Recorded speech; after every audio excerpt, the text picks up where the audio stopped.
you.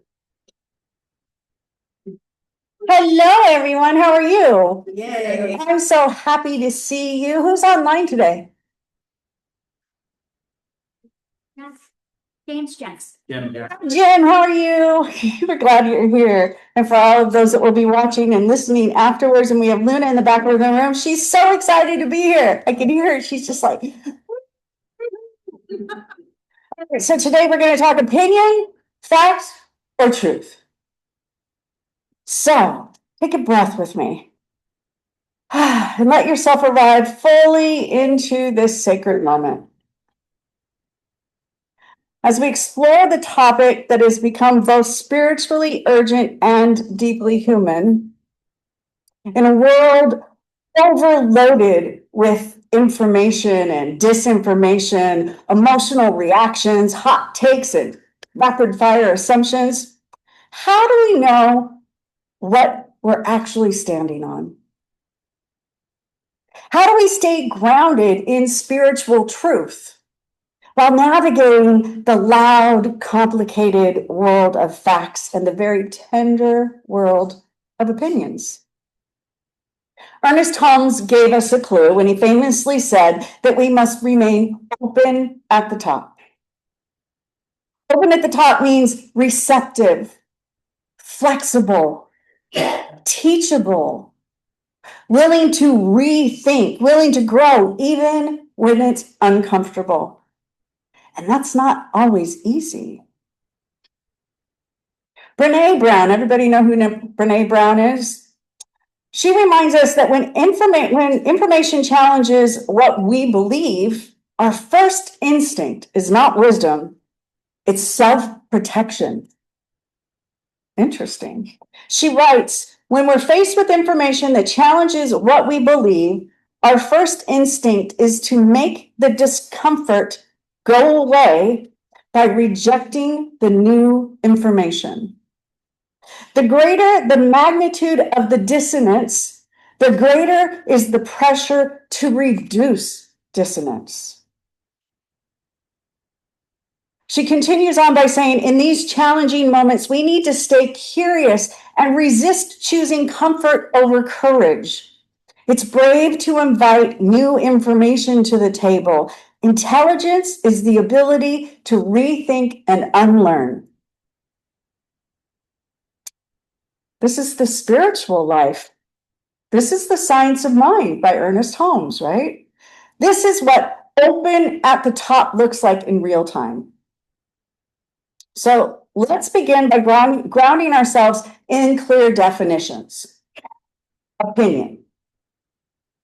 Opinion is a personal belief or feeling. It can be valid for for the person holding it, but it's not universal. Try this one. Classical music is the most soothing genre. That's an opinion, shaped by taste, experience, and preference. What classical music might be nails on a chalkboard to someone else, right? So we have to look at both sides. A fact is verifiable, evidence-based, and observable. Water boils at 100 degrees Celsius at sea level. A fact remains a fact even if no one agrees with it. Right? Right? You heard that one. The truth, in Science of Mind, truth is something deeper. It's a spirit, truth is spiritual and unchanging in the Science of Mind. Truth describes the nature of reality with a capital R, love, oneness, wholeness, the inherent divinity of everything and every being. Facts may evolve as human knowledge evolves. Opinions certainly change as we grow, but truth is constant, and our relationship to truth is what evolves.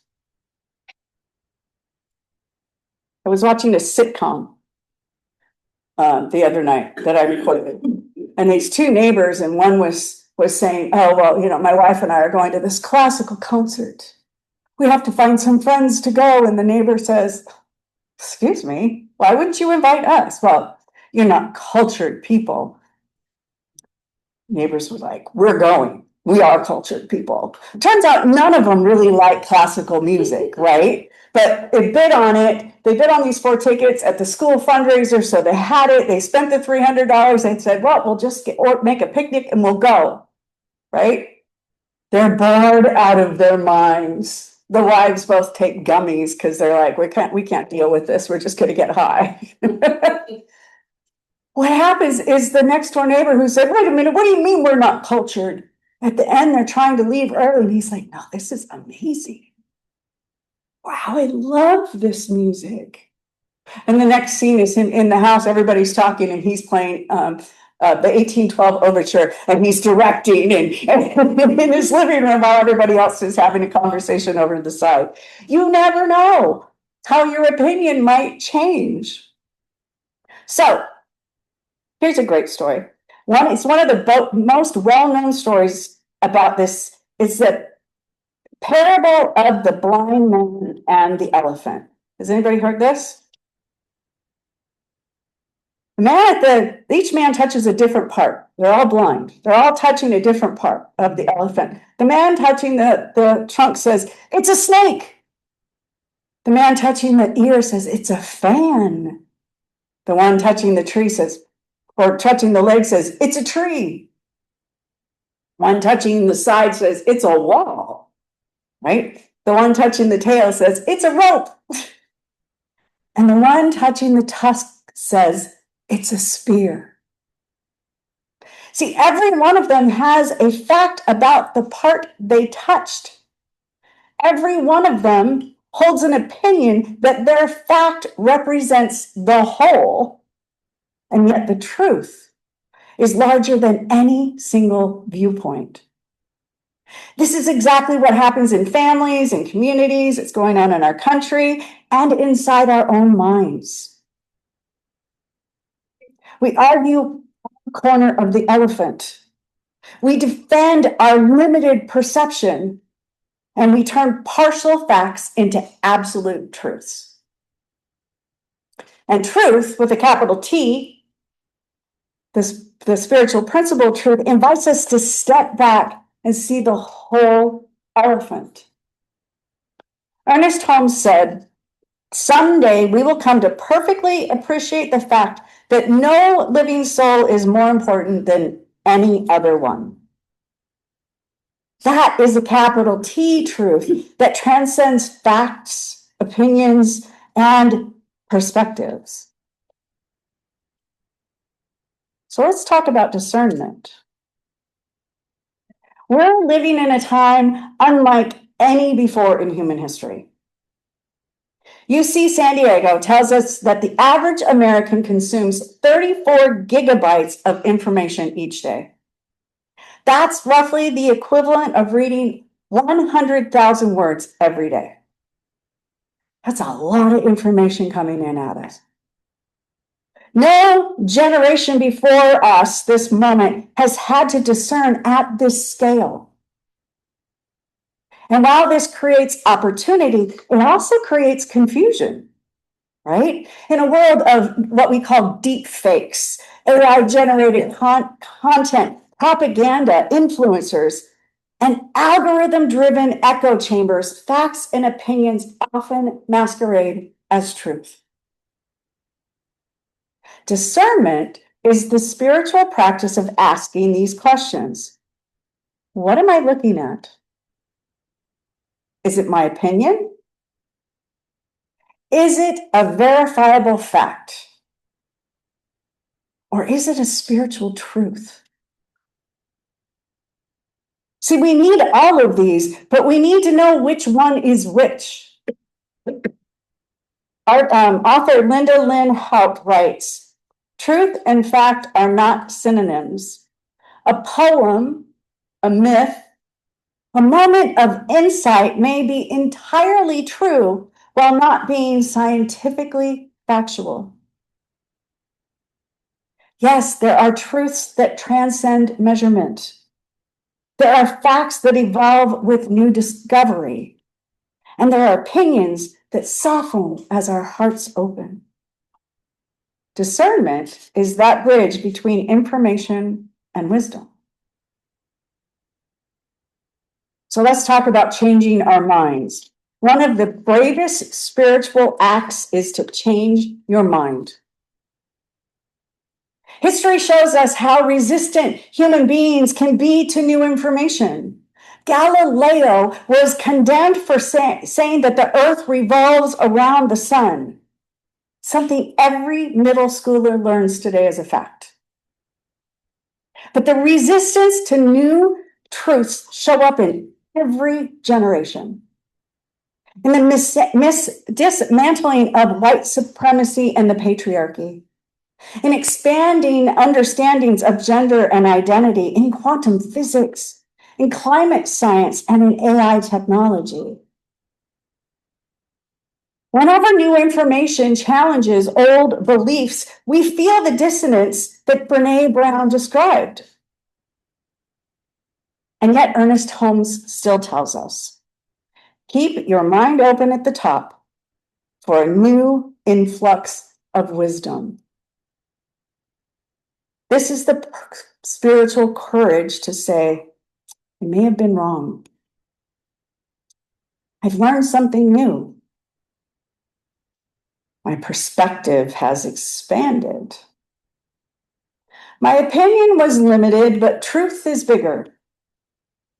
Changing our mind is not weakness. It's spiritual maturity. So I'm going to invite you to place your hand on your heart and take a breath. And bring to mind a belief you hold tightly, something that you defend, something that feels very right to you.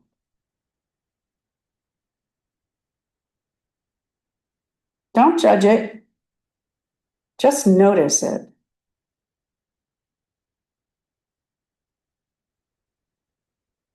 Now ask gently, is this an opinion? Is this a fact?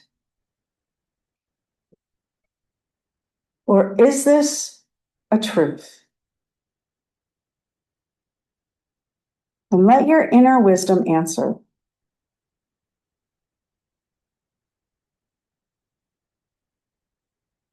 Not fear, let truth guide you, not fear.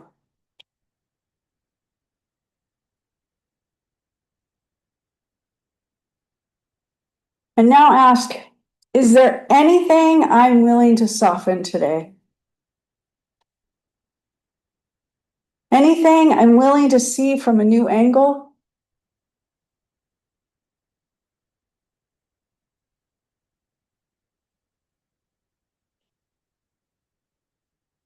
Is there anything I'm willing to release, revise, or expand?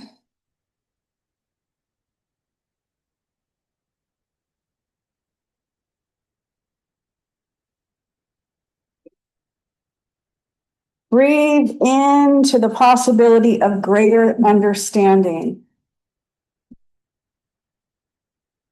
This is the practice of being open at the top.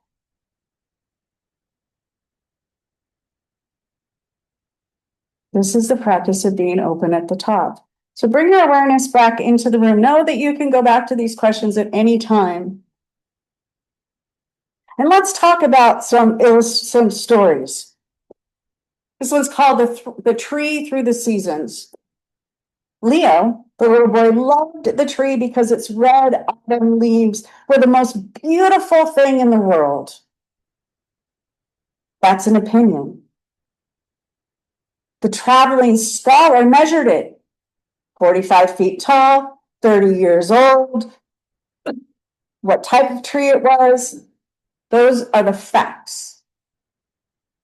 But Lily, who watched the animals, she said, this tree keeps us company. It connects the earth and the sky.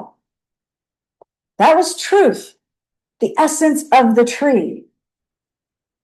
So we have opinion, fact, and truth. All are present, all are valid, but not all equal.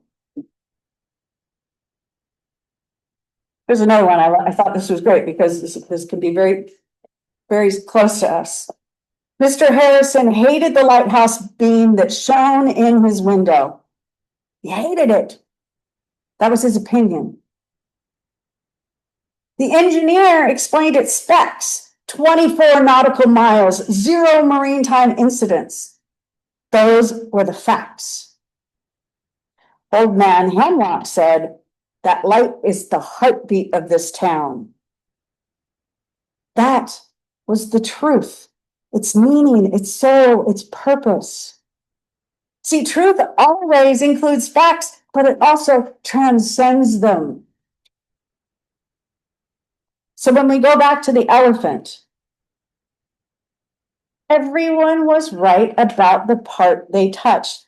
Everyone was wrong about the whole. This is how spiritual growth works. So Ernest Holmes taught that science of mind must be shorn of dogmatism, freed from superstition, open at the top for greater illumination. We're not here to cling, we're here to awaken.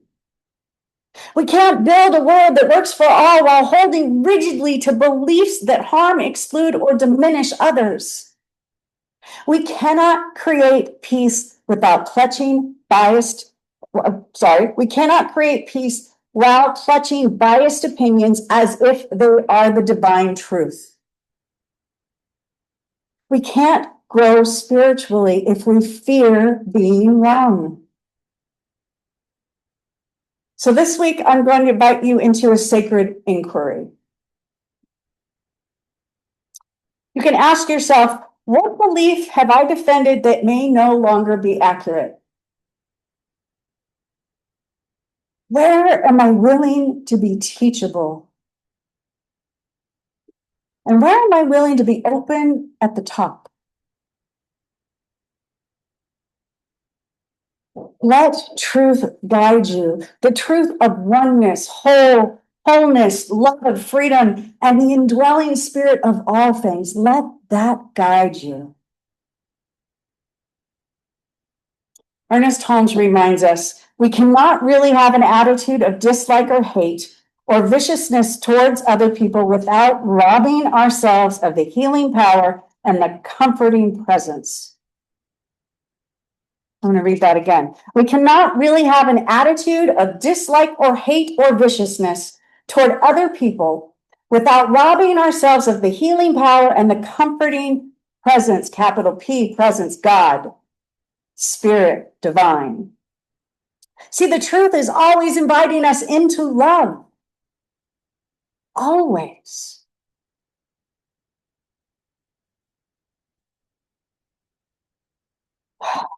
Let's take another breath. I'm going to affirm for each of us today. I value the clarity that comes from distinguishing between truth, facts, and opinions. I am teachable. I am open at the top. And I am guided by love. And so it is. So let's close with a spiritual mind treatment, shall we? I invite you to gently close your eyes if that's comfortable, or drop your gaze, and let your breath just soften.